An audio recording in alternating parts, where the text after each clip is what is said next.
नमस्कार साथियों, कैसे हैं आप लोग। उम्मीद करता हूं आप लोग बहुत अच्छे होंगे। और आज हम बात करने वाले हैं प्रवासी भारतीय दिवस के बारे में, जो 7 स्टार रेटिंग शहर इंदौर में मनाया जा रहा है। 9 जनवरी 2023 को पूरा भारत प्रवासी भारतीय दिवस इंदौर के साथ मनाने जा रहा है।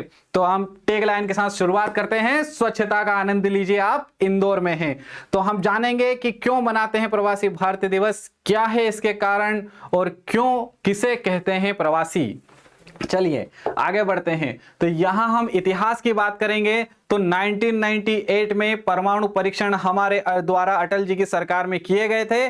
और उसी परमाणु परीक्षण के बाद अमेरिकी सरकार ने हम पर जो सैंक्शन या व्यापारिक प्रतिबंध लगाए गए थे, उस समय भारत की अर्थव्यवस्था बहुत ही नीचे आ रही थी और उस अर्थव्यवस्था को बढ़ाया था हमारे प्रवासियों ने। सन 2000 में अटल जी की सरकार ने एम.एल. सिंघवी समिति का गठन किया और एम.एल. सिंघवी समिति ने अपनी रिपोर्ट 18 अगस्त 2000 को दी।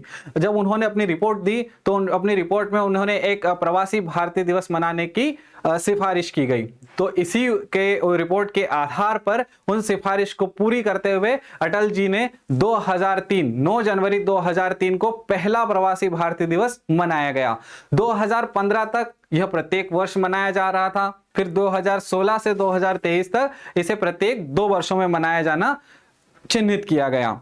इस बार प्रवासी भारतीय दिवस 17वां प्रवासी भारतीय दिवस है, जो 2023 में 9 जनवरी 2023 को इंदौर में मनाया जा रहा है। आप यहां पर अपना जो लोगो है वो देख सकते हैं और इसकी थीम लाइन है वो भी आप देखना। अमृत काल में भारत की प्रगति के लिए विश्वसनीय भागीदार।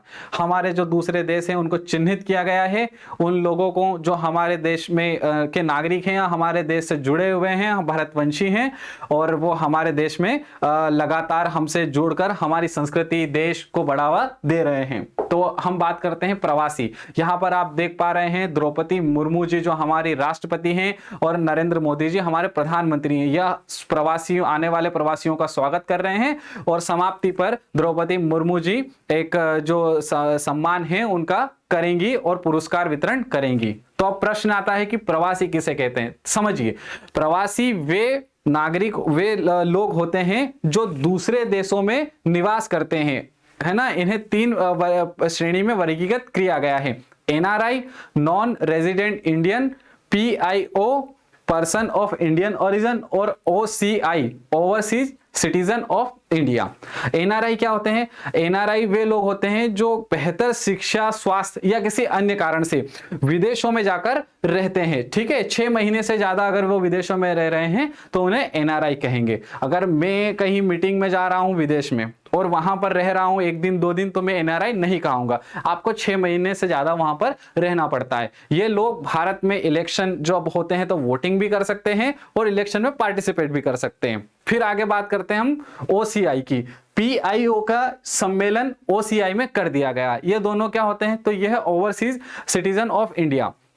ये वे लोग होते हैं जिनके माता पिता या अन्य कोई भारत से जन्म या मूल वंश से के आधार पर, किसी भी आधार पर जुड़ा होता है। ठीक है, इन्हें वोटिंग का अधिकार नहीं दिया जाता है, परंतु यह भारतवंशीय भारतीय मूल के लोग कहलाते हैं। विदेश मंत्रालय के आंकड़ों के अनुसार 100 देशों में 3.2 करोड़ भारतीय निवास करते हैं, जिन्हें हम प्रवासी भारतीय कहते हैं।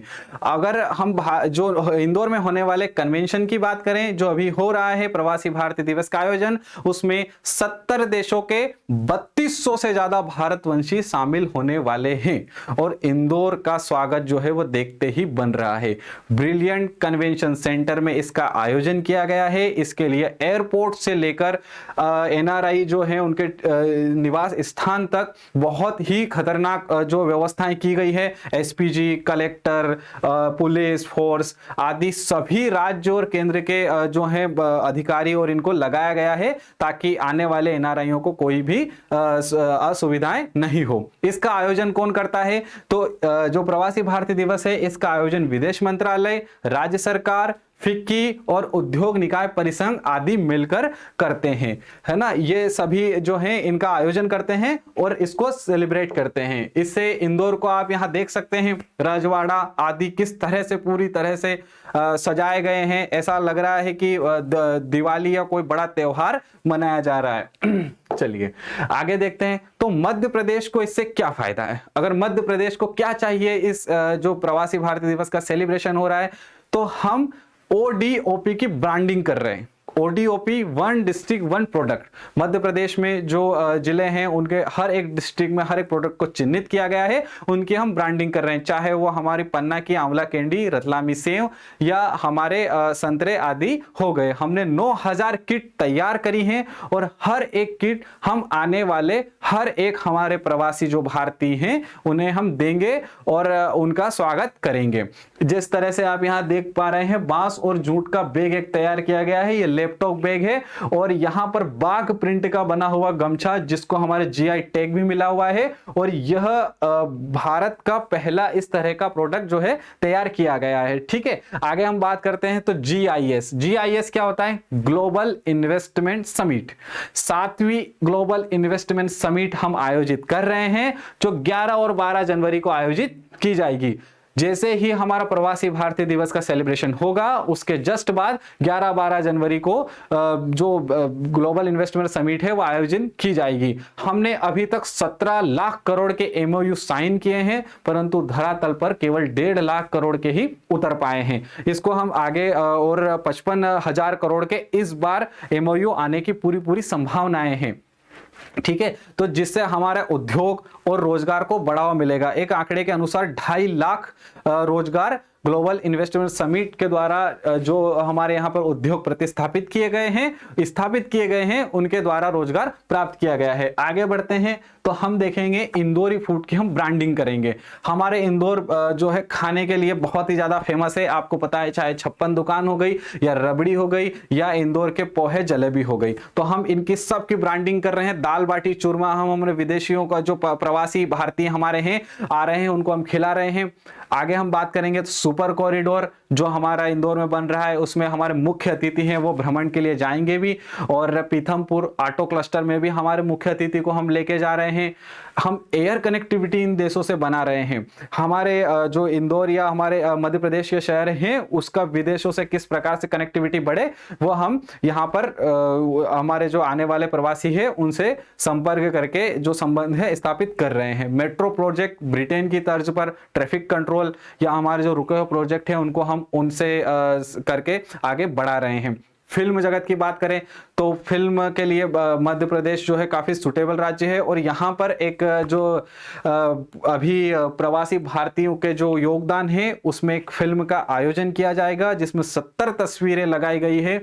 विवेकानंद, महात्मा गांधी और कामागाटू मारा की घटना जो 1914 में हुई थी उसे भी प्रदर्शित किया जाएगा और बाद में इसे रजवाड़ा में लगाया जाएगा। यह भी हमारे पर्यटन का एक हिस्सा हो जाएगा। पर्यटन और संस्कृति को बढ़ावा हम दे रहे हैं। विभिन्न प्रकार के पर्यटनों के बारे में हम हमारे आने वाले अतिथियों का अच्छे मेजबान की तरह स्वागत कर रहे हैं। और एग्रीकल्चर, एनर्जी, फार्मास्यूटिकल सेक्टर में किस तरह से हमें बूस्टर मिले, किस तरह से हम विदेशी टेक्नोलॉजी को अपनाएं और हमारे यहाँ पर रोजगार और आदि संसाधनों को कैसे बढ़ाएं, इसके लिए हम यहाँ पर प्रवासी भारतीयों का विशेष योगदान चाहते हैं।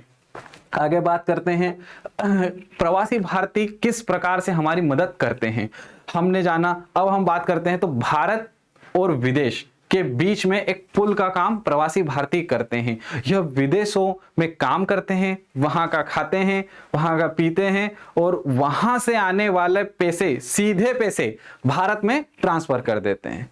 इन पर भारत सरकार टैक्स नहीं लेती है। अलग अलग प्रकार के अकाउंट बनते हैं और फेमा एक्ट के तहत ये अपने पैसे ट्रांसफर करते हैं। ठीक है, और डॉलर में पैसे आते हैं, वो पैसे यहां पर आके रुपये में कन्वर्ट कर दिए जाते हैं। जो विदेशी हमें जो प्रवासी भारतीय हमें पैसे भेजते हैं उन्हें हम रेमिटेंस कहते हैं। रेमिटेंस क्या होते हैं? विदेशी जो प्रवासी भारतीय है इनके द्वारा भारत को भेजे जाने वाले पैसे को रेमिटेंस कहते हैं। वर्ल्ड बैंक की माइग्रेशन एंड डेवलपमेंट रिपोर्ट 2021-22 के अनुसार 2021 में प्रवासी भारतीयों का 90 अरब डॉलर का योगदान था, जो बढ़कर 2022 में 100 अरब डॉलर यानी लगभग 826 करोड़ रुपए हो चुका है, जो विश्व में किसी भी देश का सर्वाधिक है। अगर हम बात करें तो चीन, मेक्सिको इसके बाद आते हैं। मतलब प्रवासी भारतीय हमारी अर्थव्यवस्था में बहुत ही बड़ा योगदान करते हैं, जो बिना इन्वेस्टमेंट के हमें बहुत ही बड़ा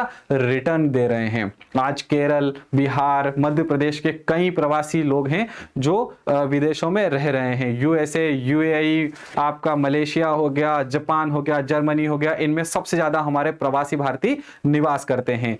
और योगदान की अगर हम बात करें तो ये फोटो आप देखिए, ये हैं अमित लाड, जो बुरहानपुर के निवासी हैं, मुंबई में रहते थे और अब ये पोलैंड में रहते।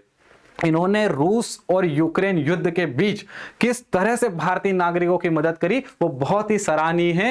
इनकी कंपनी है IPCCI, इस कंपनी के ये चेयरपर्सन है और उस कंपनी के साथ इन्होंने भारतीय जो नागरिक फंसे हुए थे यूक्रेन युद्ध में, उनको एयरलिफ्ट करने में मदद करी और आज इन्हें सम्मानित किया जाएगा द्रौपदी मुर्मू जी के द्वारा। आगे हम बात करते हैं कि विदेशों में किस तरह से भारत की धाक जमाई हुई है। तो हम ये फोटो आपको दिख रहे हैं और आप सभी इनसे चिर परिचित होंगे। यह है ऋषि सुनक, जो ब्रिटेन के प्रधानमंत्री हैं।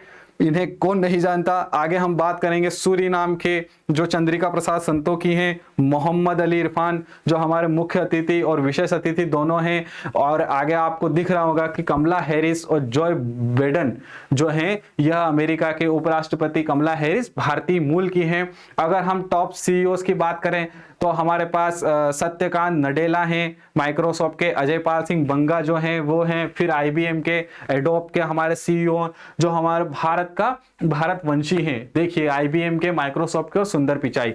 तो इस तरह से आपने जाना कि प्रवासी भारतीय क्या होते हैं, कौन होते हैं, किस प्रकार से वो हमारी अर्थव्यवस्था या हमारी संस्कृति में योगदान करते हैं, हम क्यों इतना उनके लिए सेलिब्रेट कर रहे हैं और क्यों इसको हम मना रहे हैं। ठीक है, इतना आपको समझ में आया होगा। आपका जुड़ने के लिए बहुत बहुत धन्यवाद। आगे मिलते हैं नेक्स्ट वीडियो में। Thank you.